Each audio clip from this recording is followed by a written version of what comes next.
Welcome, everybody, to yet another uber positive Blue Jay Center podcast brought to you by the Sick Podcast Network, along with Robin Tillemont and Cole Whiston. We'll get right into this stuff. We'll talk Canada Day. We'll talk Vladdy, the Player of the Week. Is this team? Do we know where the hell this team's going yet? We'll figure it out, maybe, or we won't. We'll hit the STY Genius on the farm. We'll talk about the road ahead. We'll probably accomplish nothing by the end of it, but let's get into it. Turn up your volume. Because you're about to listen to the Sick Podcast. Blue Jays Center. Bautista drives it deep left field.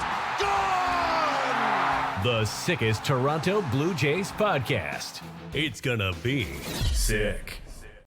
Now, before we get into the on-field product, fellas, first off, happy Canada Day to you guys. I mean, what'd you guys get up to? Cole, we'll start with you, bud. What'd you get up to this weekend, bud?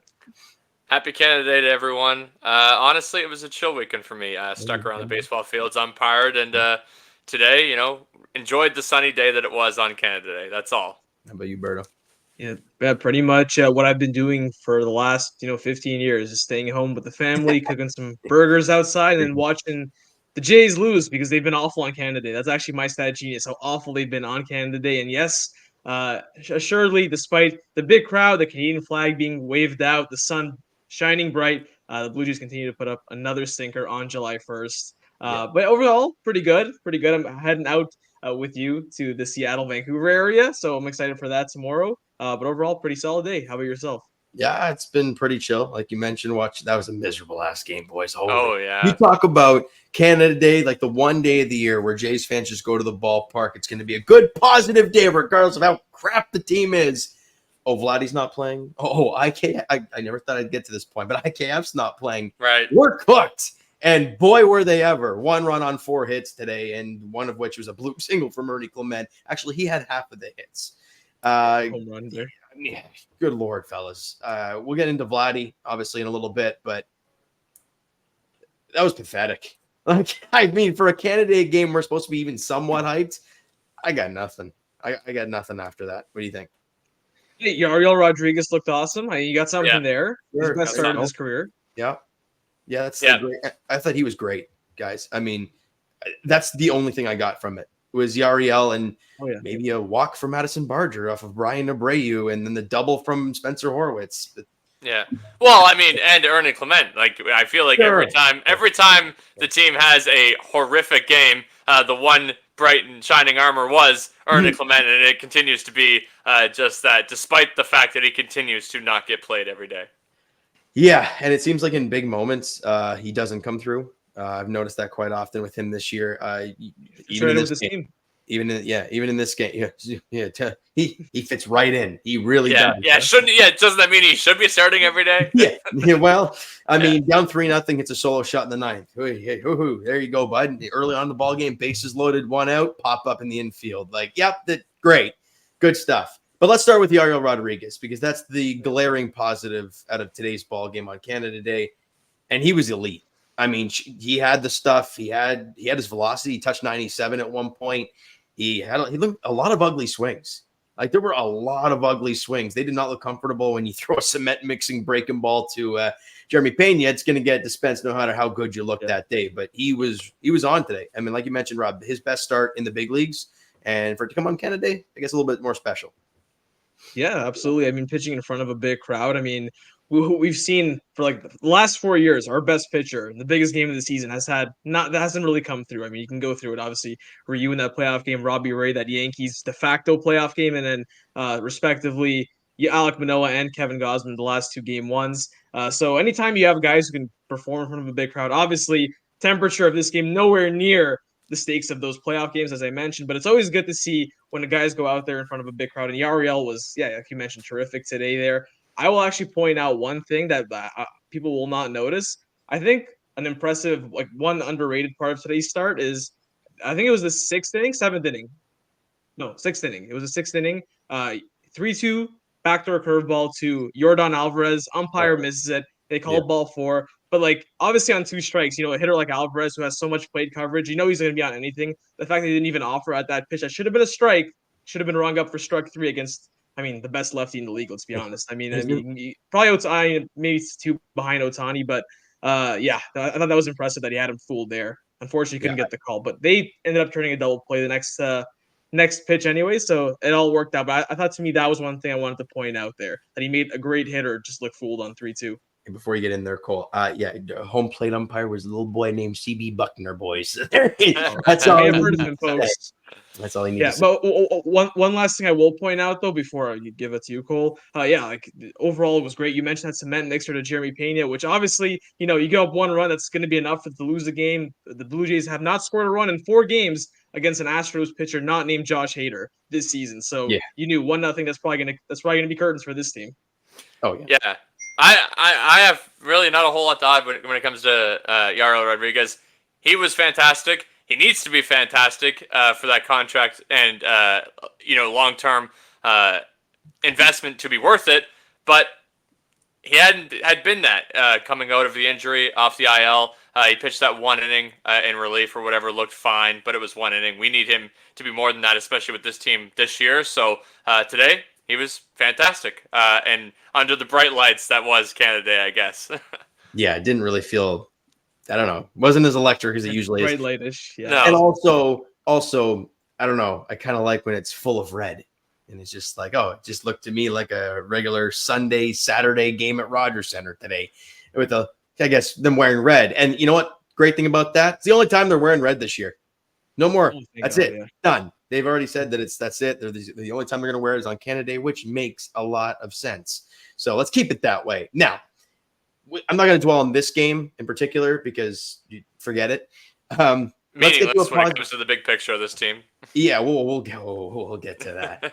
Let's get to a positive because there actually is one, and that is Vladimir Guerrero Jr. Guys, he has been elite is an understatement. He won AL Player of the Week this week, and the numbers that he put up this week, it's not even just like the power numbers, right? It's everything for him this past week. He has been just absolutely incredible. And Cole, I just want to get your general takes on what you've seen from Vladdy this past week to give him AL Player of the Week.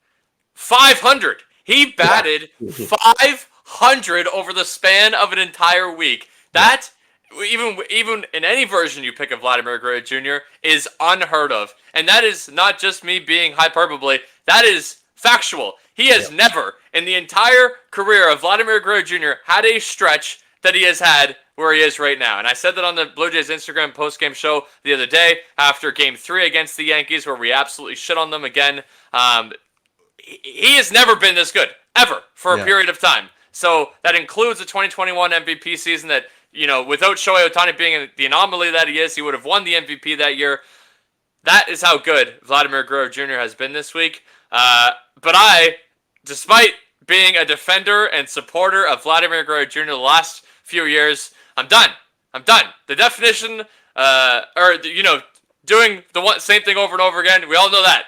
I'm not going to be that guy. So I'm happy to be late to the party this time. If he turns out to have a phenomenal second half of the year and, the Jays extend him, give him $300 million, and he turns into the player that we've always wanted him to be, I'm happy to be late to that party because I'm not going to say on this show that he is back by any means. But, God, is it fun watching Vladdy when he's hot. It is. Yeah, Rob, before you jump in here, pal, I just want to rip through all these numbers. Let's do it. It's eye-opening. He's hitting 297 on the season, 375 OBP, and 846 OPS all of a sudden, 13 bombs, 17 doubles. He's got 59 strikeouts to 37 walks. I mean, he has been outstanding. And you mentioned 500, Cole. Here's some more. He's got 4 bombs, 17 RBIs in a freaking week, man. And he's slugging close within striking distance of the all-time record for a week, which is crazy. He's slugging over 1,100, and his OPS is 1,600 for the week. I mean, Rob, take her away, bud. I just had to rip through those. That was just bonkers. Oh, thank God. I mean, just thank God for this stretch. Look, let's be honest. Like I said last week, the overall wins and losses, they've become irrelevant. This team, we all know what they are. We all know what they should be doing in 4 weeks when the trade deadline comes around.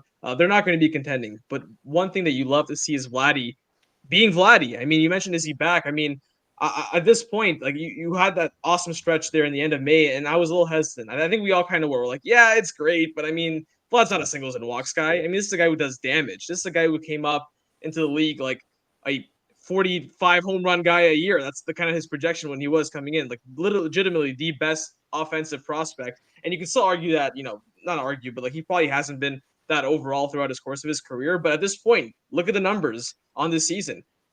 141 OPS plus, 142, I think, WRC plus. I mean, at this point, you can't deny it. He's having a very good offensive season.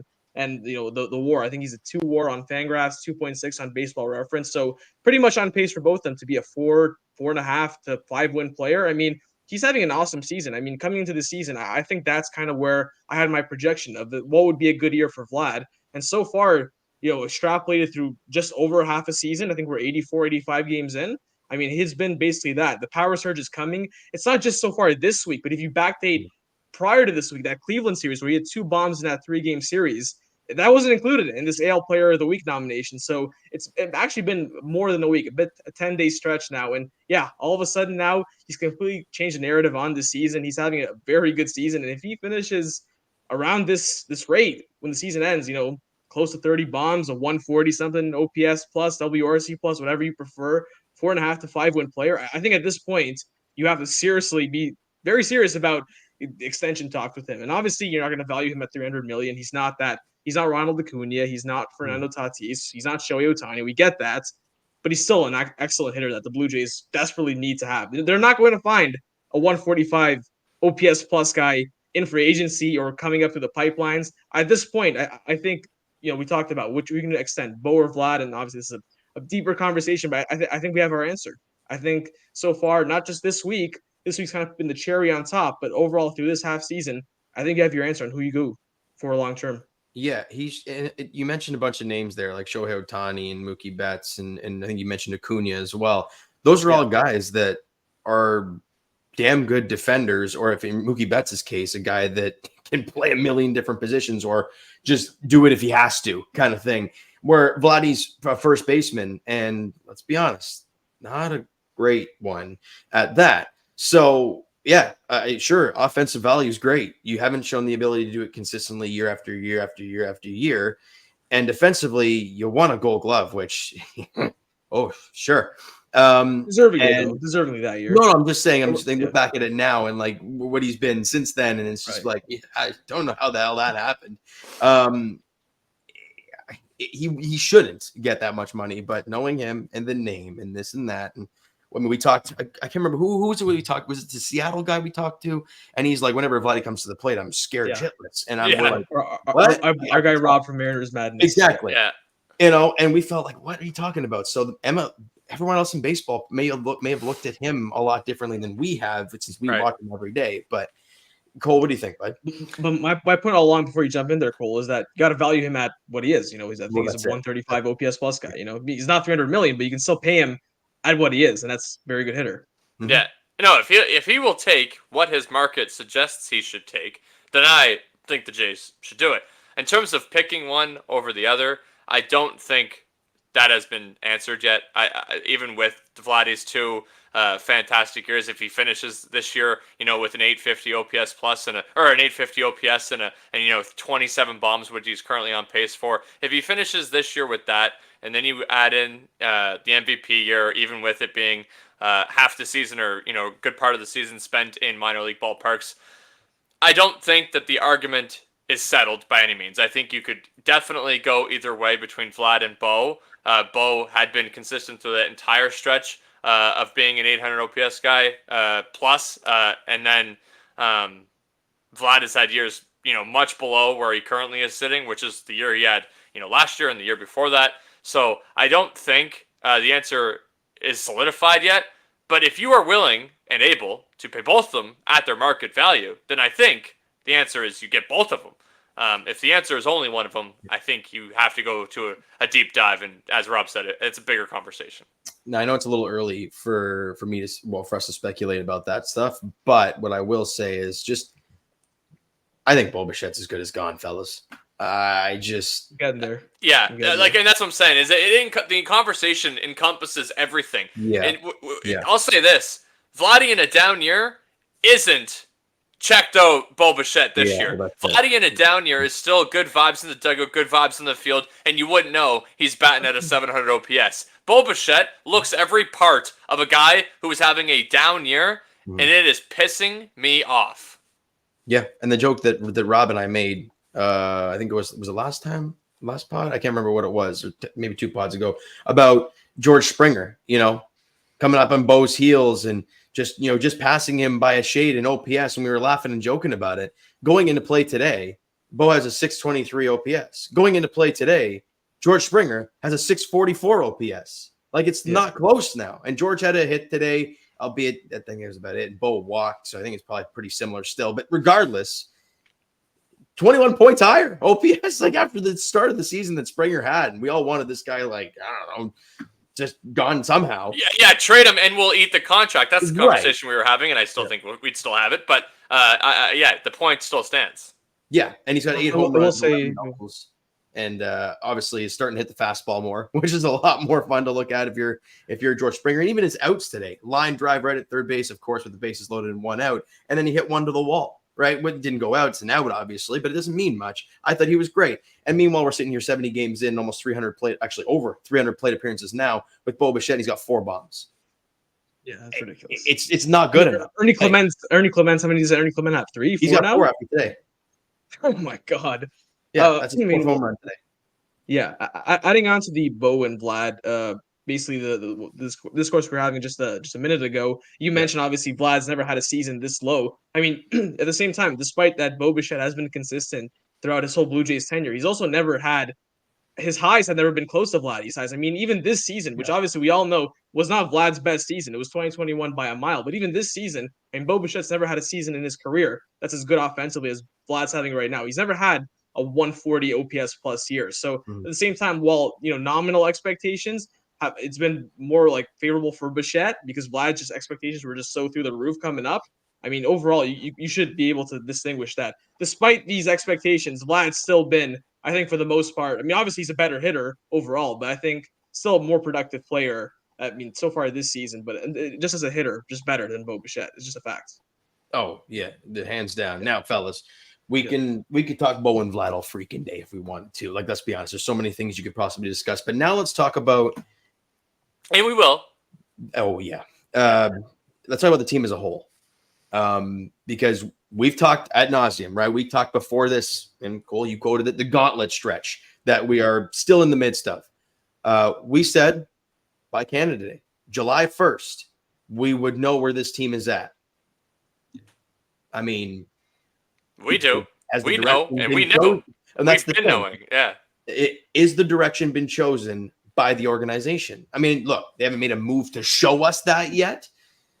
But Ross Atkins in his latest press conference thingy that really never means a damn thing did say one thing, and I'm like, okay, he sees a little bit of what we see, like very minuscule. Yeah. And it was something along the lines of, last time we talked to you guys, it was about, hey, we're basically in the same spot we were last time I talked.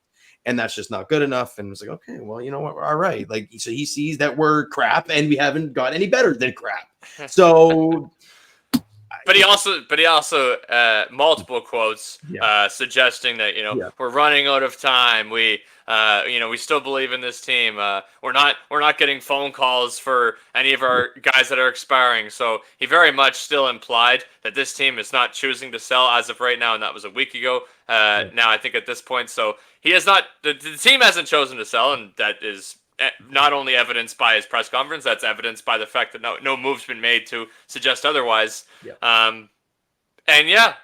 said from the get-go, despite us knowing and most fans knowing within the last month or so that it was definitive and there was no longer point of having the conversation about wins and losses and you can make a decision on this season.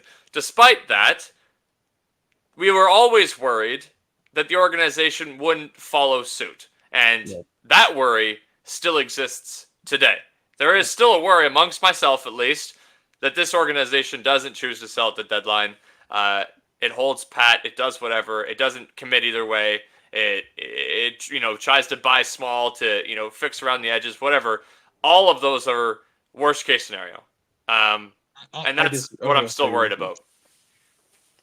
I disagree. I think that a direction has clearly been chosen. I don't think Ross Atkins' comments, one, and two, the moves or the lack of moves are any indication that they haven't chosen a direction. I just think that just no moves are happening. I mean, look around baseball.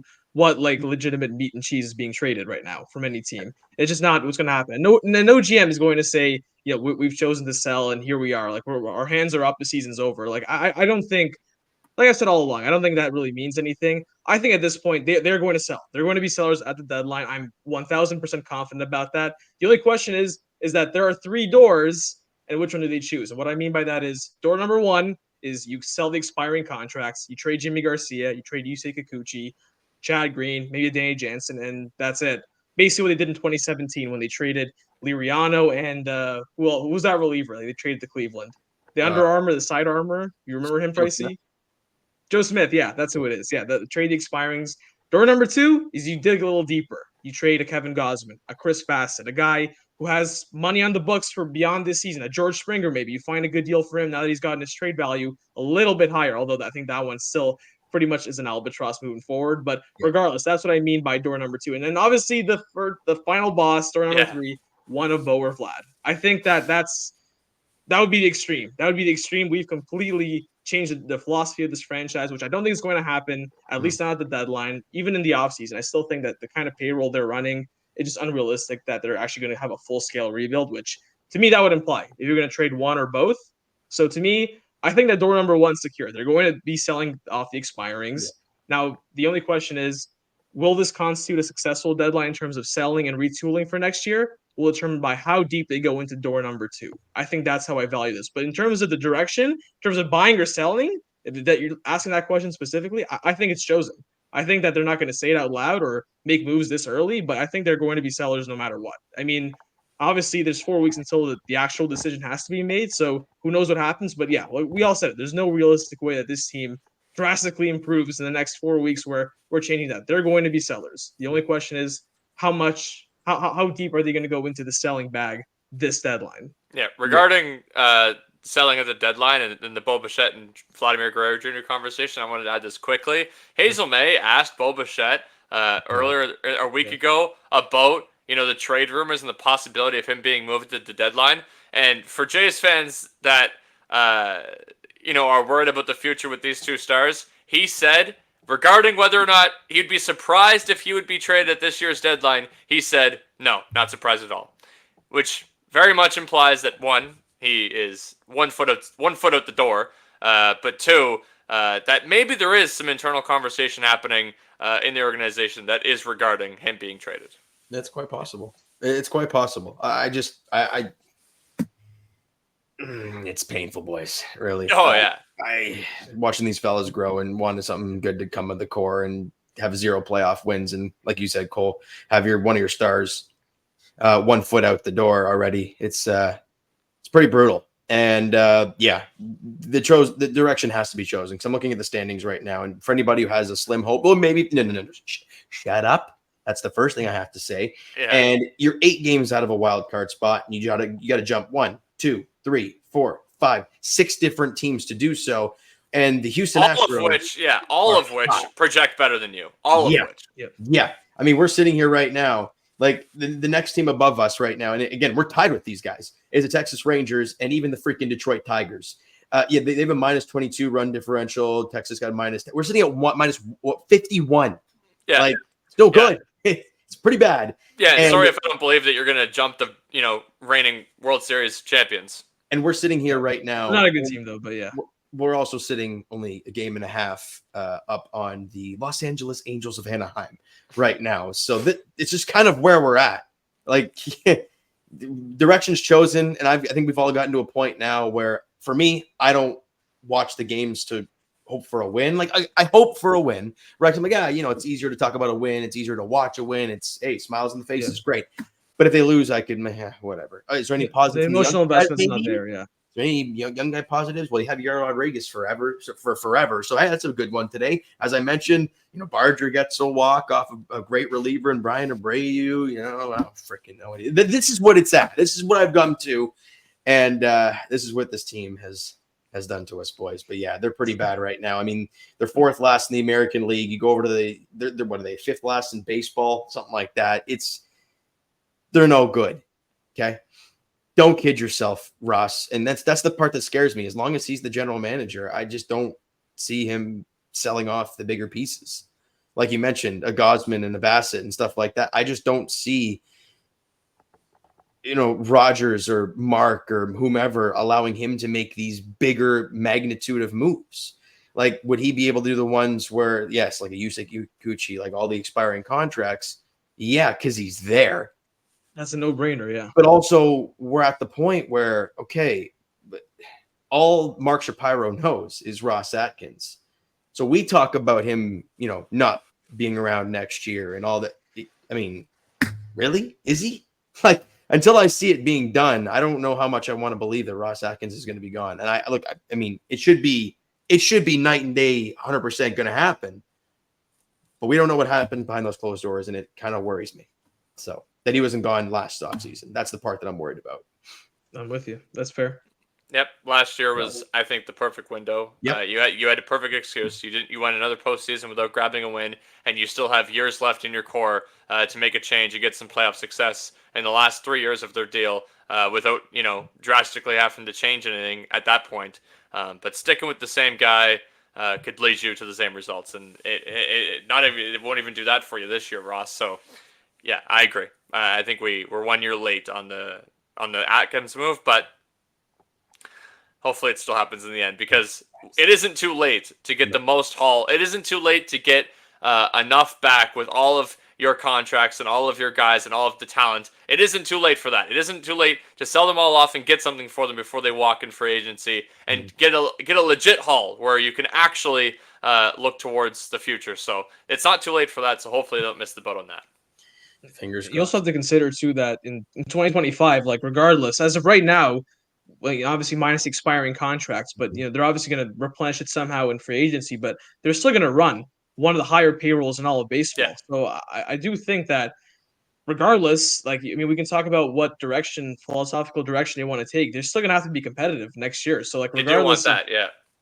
But regardless of what moves that you make at this deadline, they should have some consequential impact on 2025, because that's a team that's expected to contend. I mean, unless they drastically reduce payroll, and by reducing payroll, I'm talking about finding an offload team for George Springer, trading Chris Bassitt and Kevin Gosman, basically just opening up salary that you can pay guys for. But yeah, the payroll that they have right now projected for 2025, that's the payroll of a team that's expected to contend. And in this current climate in baseball, where you don't have to be a great team to make the playoffs anymore, where you have the 84-win Diamondbacks and the 89-win Rangers represent each league in the World Series, I think that it'd be dumb not to find a way to contend in 2025. I think that regardless of what philosophical change you want, like, there should still include trying to make the playoffs in 25.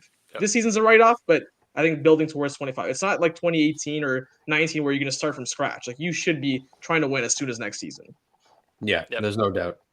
Fellas, as much as we want to continue talking about misery with this team, and it could still be, because I haven't been told what the Stat Genius is, let's get after it, and I'm intrigued to see what you guys have cooked up.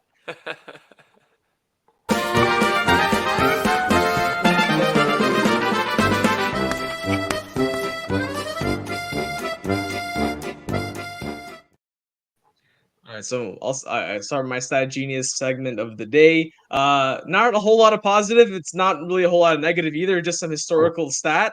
Blue Jays, I mentioned earlier how bad they are on Canada Day. 16-29 is the actual number. How bad they are on Canada Day. A lot of those are actually in the U.S. I was surprised. There were a couple breaks there.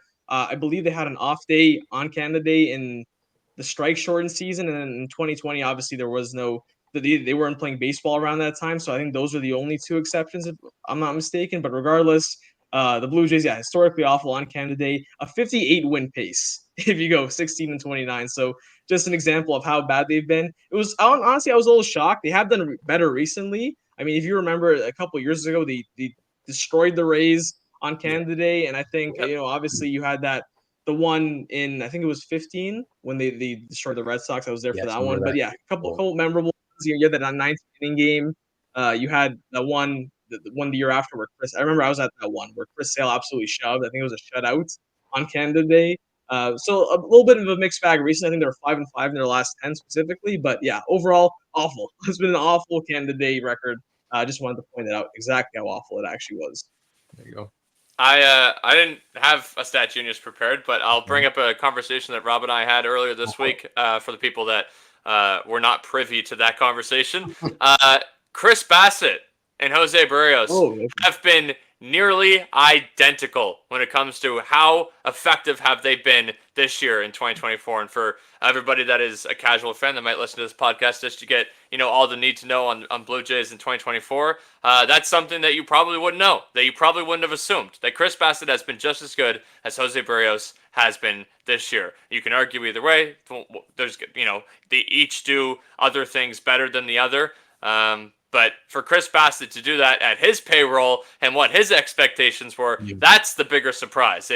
We are getting the best version of Chris Bassitt we could have possibly imagined for the price that we are paying him in a year where, we needed it. Unfortunately, it's going to, be null and void. But Chris Bassitt has been fantastic. He would be a huge piece that we could move at the deadline if all things go accordingly. Especially if he's got a year and a half. That's crazy. Yeah. Yeah, I was going to piggyback off that a bit. Now that you mentioned Chris Bassitt, and obviously, for me personally, I think Chris Bassitt has been better than Jose Barrios. I think that the strikeouts, the fact that Jose Barrios relied a lot on contact, which is not really his go-to. He's been historically, I think, a better strikeout pitcher than Chris Bassitt. I think Bassitt's actually having like one of his better Ks per 9 seasons. I mean, I don't have any numbers. I haven't looked at the numbers to compare, but I mean, overall, I've looked. I was doing the research on this, and Chris Bassitt has like sneakily been like excellent so far. Like the last over half decade of his career, I think since 2018, his lowest season was a 1.13 ERA plus. So like, yeah, his floor has pretty much been well above average big league starter. For the last, 6 years now. I mean, the Blue Jays, you look at that contract, look at the contracts, even Kevin Gosman's is now kind of looking a little icky here in the back end. And George Springer, obviously we've talked a lot about him. I mean, Chris Bassitt, so far, it's looking like an absolute steal for the Blue Jays and Ross Atkins. The kind of value that he's given them now for a year and a half, we've officially entered the second half of that contract because we're a year and a half in, have a year and a half to go. I think one that in particular, the Blue Jays might want to try and have conversations about it. I think they can get some serious value there. But regardless, serious value. Yeah, but regardless, whether they keep him or trade him, I do think that that contract so far looking really good for the Jays. Absolutely. And a lot you can do. You can move him at the deadline, move him next year in the offseason. You can keep him next season and be a big part of your rotation in 25. I mean, a little Chris Bassitt flowers there after another great start against the Yankees on Saturday. Yeah, and this was all previous to that start too, so the numbers would look better after that start. Yeah, I think he has a 1.23 ERA plus now after that last start. It's absurd. Really good. Yeah, he's got 91 strikeouts and 97 innings of work. He has been outstanding. It's one of his best Ks per 9. Just had a quick look, tried to do a little math. I mean, his next best, I think, actually was last season at 186 in 200 innings, which is still freaking fantastic. But you're looking at Jose Barrios, 78 Ks to 104 innings. But a whip of 1.11. Gotta be career low, right? Let me just have a quick career low. I would assume so. His career logs. He had a 184 last year, 149 in 172 innings in 2022. But we obviously know how that year went. I'd say it's probably his career low. He's probably on pace for it. But he's got a whip of 1.11 where Bassitt is 1.37. So a significant difference there. But also for me, for Jays fans, obviously recent memory, Chris Bassitt taking a 100-mile-an-hour line drive off the pitching arm from Aaron freaking Judge. And then it's like, oh, there's 2 on. And third batter of the game. Third batter of the fucking game. Yeah. It's like, holy crap. And you see the thing swelling up and it's got a massive lump on his arm. And he's just like, I'm just going to rub that thing in. Like, you're a psychopath. Yeah, I'll just throw some sleeves on. I'll be good. Not a big, a sleeve. Sure. Yeah, great. And that same inning, then actually, in fact, the next batter, Alex Verdugo, that 93 two-seam right on the inner corner. I mean, that thing is just disgusting. And he ends up going 6 innings of 6-run ball, doesn't allow an earned run, walks 1 and strikes out 8. We call him the Bassitt Hound because he's a dog. I mean, there's other reasons why this dude is I think that might be the biggest dog moment of Chris Bassitt's Toronto Blue Jays tenure. Dude's nuts. Absolutely nuts. He's got that dog in him. Unfortunately, I'm not sure many other guys do, but he definitely does. He definitely does. Definitely, I would say no for that matter. But hey, we can stick with the positives because it's a lot more fun talking positive. So let's get to on the farm. There's a few positive signs down there. in the minor leagues.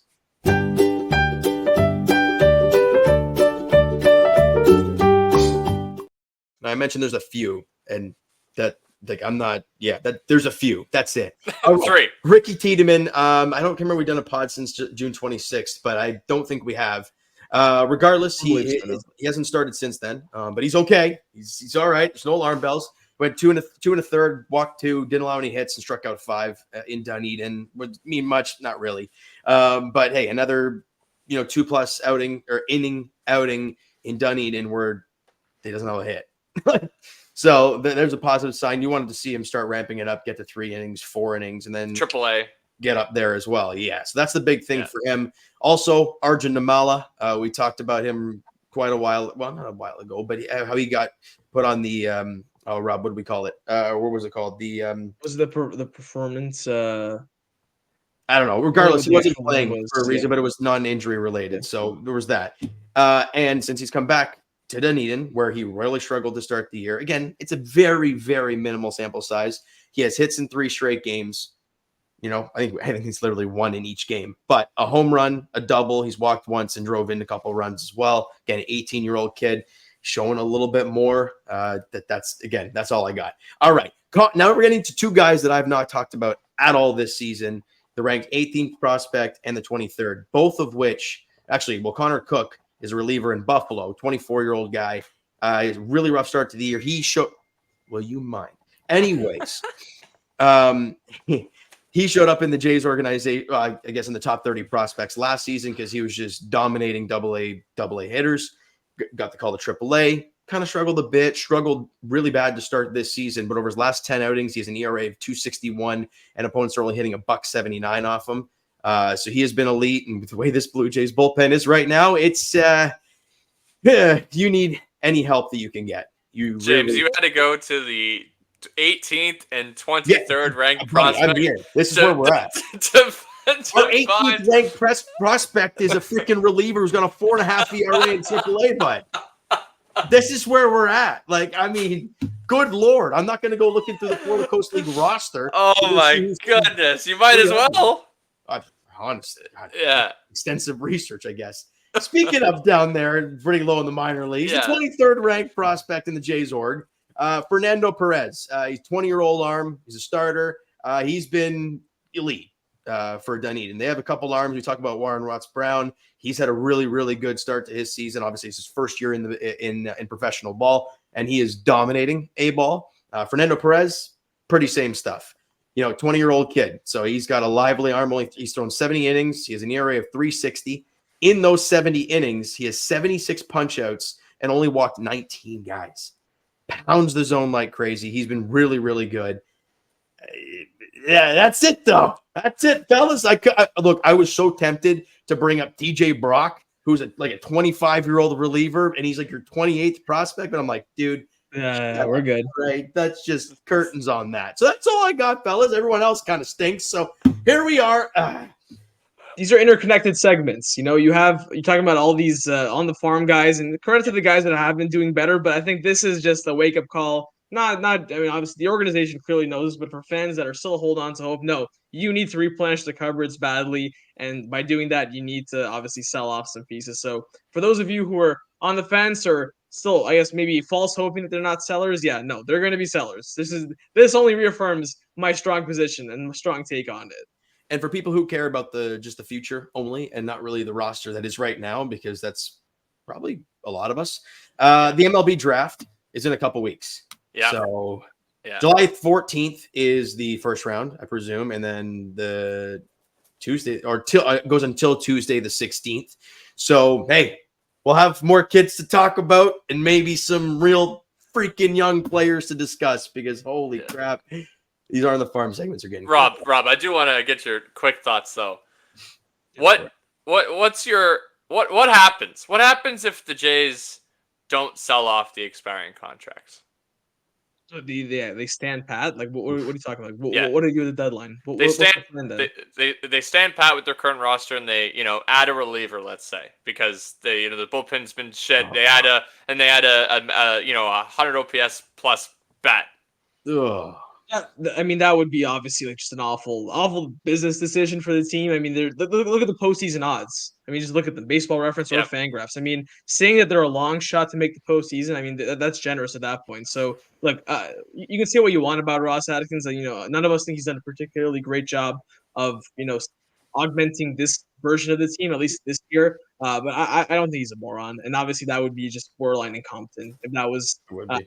deadline. I think, like I said.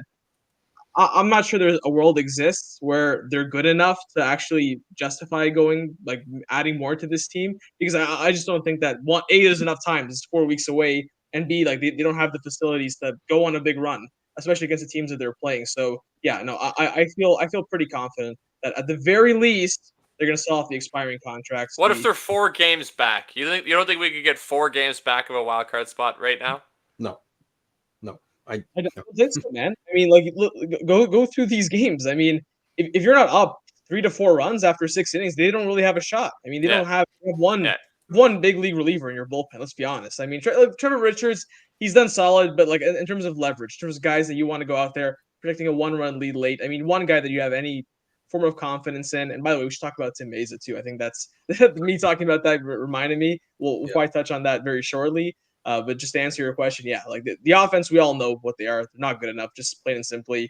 They just don't have enough there. And the level of competition, there's just not a realistic pathway where they get to a point where you have any hope, like any realistic hope of competition. So no, I just don't think that happens. If that happens, then yeah, obviously there's real ineptitude in that. We also which I don't believe there is. We also don't really know the extent of what's wrong with IKF and Vladdy.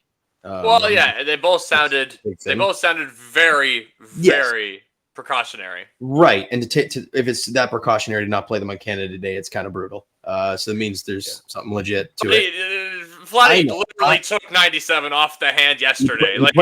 He played like what, the second half of the game. He came out when you were down. The tickets for Canada Day were already bought. They didn't care. No, they didn't. They don't care. And IKF was on the lineup. He just literally stretched his knee wrong, he said. So yeah, so this is the schedule to the July 30th trade deadline. So we have an idea. And honestly, it's not all that crazy. Obviously the Astros for 3 more, then the 3-gamer against Seattle. Then you have 3 in San Francisco against the Giants. They're a sub 500 team, but again, so are we. Then you have the Diamondbacks, who again are around a 500 team, but not great. Tigers, Rays, Rangers. And all those teams like are around where you're at.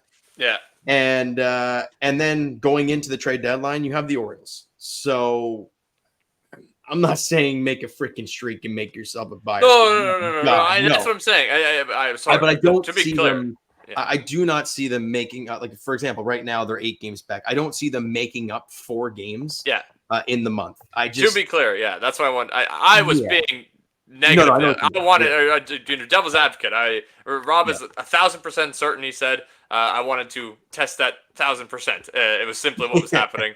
I also do not expect us to make 4 games up before the deadline. I do think that, however, there might be a world where we make up 4 games, and I think if we're within 5 games, then Ross Atkins might not do it. But I'm hoping that because I'm not 100% certain. That's all I'm saying. But I know with my opinion on this team where I stand. I'm just not confident in Ross Atkins because we haven't been in this position necessarily before with projections and expectations and possibilities. Ross Atkins hasn't dealt with this current situation yet, so we have really no evidence to back off of in terms of you go into a year fully anticipating a playoff run and then you get 80 games in and you go that might not happen. So. But that's not true. That happened in 2017. Like they were projected to be a playoff team that year, and they sold off expirings. That's kind of what I compared this season to. 2017 team. I can get behind that. But would you say that 2017 team, we all walked into the season fully anticipating that, first and foremost, they run a $270 million payroll. Second, they have 2 guys that they've built this team around, Bassitt and Vladimir Guerrero Jr. And then they spend more in the offseason to, try to put out a playoff team, all for it to, severely not meet expectations 80 games in. It was pretty I I would say that this season has kind of gone very similar to that season. I mean, Yeah. you didn't have the Bo and Vlad. You had the Bautista and Donaldson Yeah, team, though. I mean, Rob, yeah, that sorry to jump in there, bud, but that yeah. Go ahead. the only image I have right now of that 2017 team is I believe either game 1 of the season or in like the first week of the season, trying to see Josh Donaldson throw a ball from third base, and we're like, Yeah, the hell's going on here? yeah. And he's like dead arm, and he's like curtains, and he was injured a ton, and you're like, holy crap, this is bad. So it fell off the rails. Actually, that was 2018. That was 2018. Was that The dead arm 2018? season. That was 2018. Yeah, that was the season where they paid for the mistake they made in 2017 of That's not right. going all in with the That's sellout. right. They just sold the expiring contracts. They sold Liriano. They sold Joe Smith, and they just basically like just trimmed the fat on a stake that needed full cut. You know what I mean? And obviously in 2018 we saw the ramifications of that. I mean, J Happ essentially is what Yusei Kikuchi is now, a great pitcher who tanked his value right before the deadline, which unfortunately is happening right now. And obviously Josh Donaldson, they waited too long to trade him. That would be the Bo Bichette comparison to me of waiting until next year to trade Bo Bichette. And Vlad's obviously like, I think they should pay Vlad personally. I think that when you have a player of that caliber, you have to find a way to keep him. I mean, regardless of what his market value is, I think that they should actually negotiate with him. But regardless, I think that I'm hoping that they learned their lesson that season, that it's better to pull the plug a little earlier than it is a little late. And I think that that's why I think that this season for sure they will be selling at least expirings and hopefully a little bit more into that. That's to me, that 2017 team is what I point to as the telltale example of why you should do that. And I think that's what I'm hoping they learned from that experience that they can do this time around. Yeah, well, we shall see. But let's quickly go through this little road ahead that we got going on here. And obviously we talked about it. It's we'll stick with Houston and Seattle first. And then we leave the rest for the next pods. But obviously we played game 1 today against the Astros. We all know how that went. We already talked about it. Game 2 is tomorrow. Jose Barrios versus Spencer Arrighetti. Like, what a freaking name, boys. I mean, my goodness. 65 innings pitched. He's got an ERA over 5.5, a whip of 1.6. Yeah, not great. 7 innings, 1-run ball. Doesn't matter. That might happen the next day as Ronald Blanco gets the ball for the Astros, who no-hit the Blue Jays earlier in the season. He's back this time? I guess, yeah. That he's served his 10 games. Yeah, I guess so. I mean, it says he's scheduled at least on the score app. He's here. I guess he served. I mean, yeah, I think that was like, I think it's probably been like 20 games since that happened. But yeah. For anybody that isn't aware, Ronald Blanco, yes, had the no-hitter against us in week 2 of the season. And then quickly thereafter, probably a month after that happened, he got suspended for 10 games for foreign substances on his glove. And he got ejected from a game that he was supposed to obviously pitch in. And then I guess now he's back. But I also... he was back in late May. Yeah. Do we understand how the differences work between 10 games and then 80 games? I feel like a foreign substance on the glove is more often than not 10 games for these guys. We're all, or at least I was under the impression that we would be seeing a lot more hefty suspensions when it came to the foreign substances. Yeah, I mean, I don't think we're seeing enough of it yet. If it gets to a point where I think no one actually gives a rat's ass about 10 games, then I think they up it. I don't think there's been enough of it yet to really change it or up the suspension. Yeah, because it's only one start. You could work it out where it would only be one start for a starting pitcher. Well, that's the thing, right? Yeah, that's the whole point. Is like, for a starting pitcher, it's like, I missed 1 or 2 starts, not a big deal, right? So I totally get that. So he's going up against Kikuchi in game 3, 2017 J Happ, or the 18. Who cares what year it was? 2018 J Happ. 2018 J Happ. And the finale of the series is Chris Bassitt versus Framber Valdez, and that's a Thursday afternoon game. So, and then the weekend set. Obviously, there's no probable pitchers yet. That's the Seattle takeover, and the Jays stink going into it, and Seattle's leading their division. So, yeah, we'll see how it goes, fellas. But what are we feeling going? I mean, I think I know what we're feeling. But what do you guys? Okay, let me word this properly. Yeah, you'll get it. Yeah, I'll get there. What are you guys actually looking forward to seeing this next week? Like, what are you watching this game for? What are your reasons to watching this Blue Jays? There you go. 27. Number Vlad. 27. Yeah. That's my only reason why. And the guy that we should have came into the season, or came into every season. Yeah. The guy that should have fucking 30,000 jerseys at Rogers Center every night of the week because he's that good. That's the guy that I'm looking forward to watching. Forever how long this is going to last, there are very few hitters in baseball that provide the entertainment that Vladdy provides on a night-in, night-out basis if he is hot, which he is right now. Yeah, definitely. Could not agree more, boys. And more great Spencer Horwitz at bats. Yeah. Not the same, but love watching Spence get in the box. Anyways, fellas, it was a pleasure as always. It was we got through another one. I mean, we'll get through another week, God. We'll get through it. We'll get through 162, boys. We really will. So for myself, James Price, Robin Tillerman, Cole Whiston, thank you guys so much for listening and or watching, whatever you're doing. And for Jimmy, behind the scenes, appreciate you, bud, as always. And we'll talk to you guys soon. And that's a wrap. Hope you don't miss us too much until next time. Follow the Sick Podcast Blue Jays Center on YouTube, Google Play, and Apple Podcasts.